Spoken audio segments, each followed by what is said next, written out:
So the Tyson Fury and John Fury situation seems to have escalated and is now involving multiple parties such as Carl Frey, Joe Egan, Michael Bisping, and a whole lot more. And it seems Tyson Fury has come out the woodworks and explained his decision behind firing John Fury from his corner and the real reason for it, what really went down between the pair, and what does this mean for Tyson Fury's team moving forward. Be sure to stick around till the end for the full details. Legendary British boxer Carl Frey has encouraged Tyson Fury to give up on his dad JN being a part of his team following his loss against Alexander Usyk in Saudi Arabia. Prior to the momentous meeting in Riyadh, Tyson invited his father John for the first time in an official role to his training camp. But before the bout ever began, Fury's father made headlines when he headbutted a UIC team member not long after he arrived in Saudi Arabia. John, who had previously served time in prison for taking a man's eye out, was left in much worse condition, while Tyson observed the event in disbelief.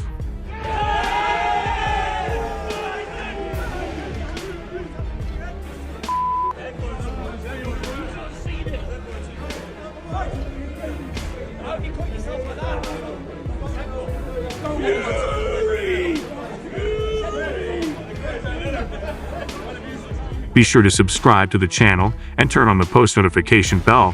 By doing this, you'll never miss out on any future videos from the combat sports world. British boxing veteran Carl Frey has urged for Tyson to cut ties with his father following his antics throughout fight week, saying the incident was a needless distraction. He's a liability. He must be hard work with the pressure he puts on Tyson. What does he say? Blood, guts, and honor. This is what I do every day. It's embarrassing, but I think Tyson is used to it, even though he's used to his dad being a bit of a underscore. He must think that's not good. We're in Saudi Arabia, big fight. The last thing you want is distractions. For me, if you got someone being like this on the team, they'd got to go. We didn't see much of him, did we? He's definitely gone missing. I think he's been told because we never saw him on Saturday after that incident. It's a massive hindrance for Tyson in the biggest fight of his life. And he's got his dad playing up trying to steal the limelight. It's not good for Tyson. Well, to survive that round 9 and stay on his feet.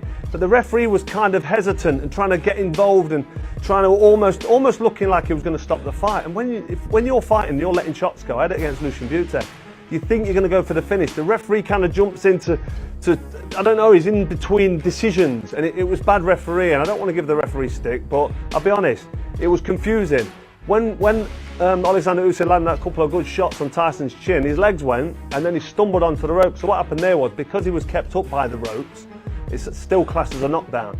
He would have fallen over if the ropes weren't there. So the referee spotted that and got in front of Usyk. Usyk, fair play to him, right at that point he had a free shot on Fury. He had him on the end of the jab and he could have landed that left cross straight on the chin and tried to finish him before the referee. And Carl Frey is not wrong, especially with the magnitude of the fight itself, being the first undisputed heavyweight champion in 25 years since Lennox Lewis and Theander Field in 1999. Then you have your dad headbutting your opponent's team on fight week. It could sway your focus, to say the least. According to top-ranked CEO Bob Arum, Tyson Fury and Alexander Usyk will most likely face off again in November or December. Earlier this month, after nearly stopping the Gypsy King in an exciting 9th round, Usyk defeated Fury via split decision to become the first undisputed heavyweight champion of the four-belt era in Saudi Arabia. Up until then, it appeared as though Fury was in control of the bout, but in the final rounds, Usyk used his standing count to move closer to victory in the eyes of two judges.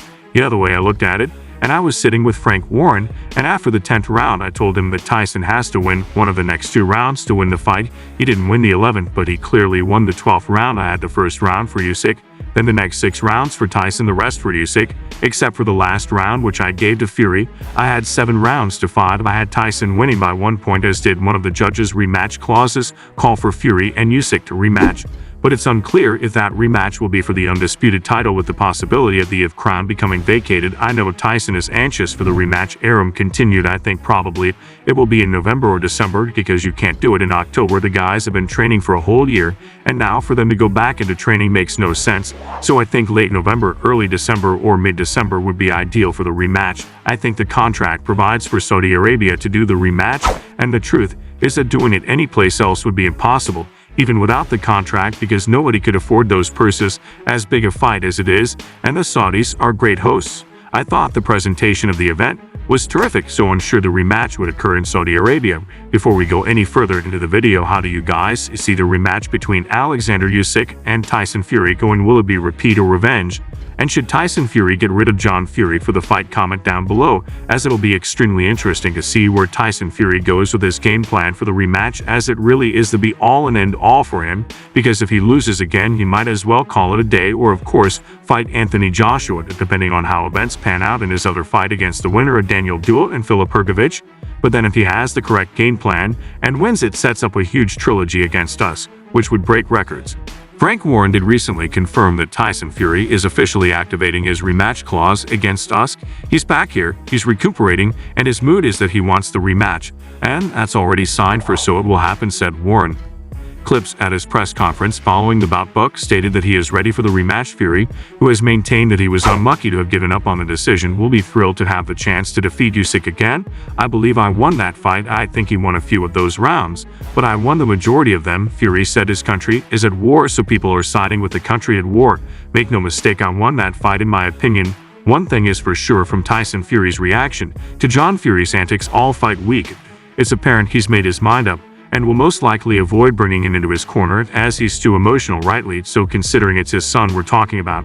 But it's not what he needs in a fight like this, which is what all boxing fans and even Tyson can agree on. Anyway, this concludes today's video. Be sure to subscribe for future videos from the combat sports world and turn on that post notification bell so you don't miss out on any future uploads. Until then, see you in the next one.